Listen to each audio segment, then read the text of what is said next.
कैसे मुमकिन है ताल्लुक न बचाया जाता?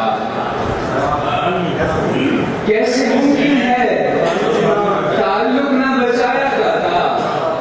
मैं न जाता तो वहां तक मेरा साया जाता। घर की दीवार से पहले तो नमी फूटती है, घर की दीवार से पहले तो नमी फूटती है, फिर मेरी आंख से मंजर नहीं देखा जाता। और तुमने परकार जमाते हुए ये सोचना था, तुमने परकार जमाते हुए ये सोचना था, दायरा डाल के मरकज नहीं बदला जाता।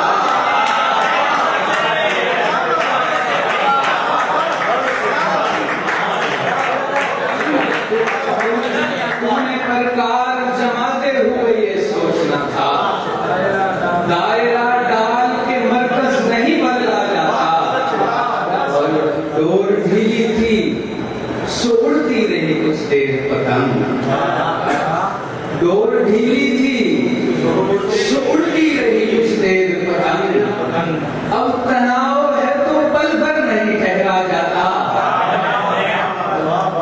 जब परिंदों को जजीरे की हवा रास न हो, जब परिंदों को जजीरे की हवा रास न हो, फिर उन्हें कूच से हरगिज नहीं रोका जाता। और कैसे मुमकिन है ताल्लुक न बचाया जाता? मैं न जाता तो वहां तक मेरा साया जाता। और एक गजल है,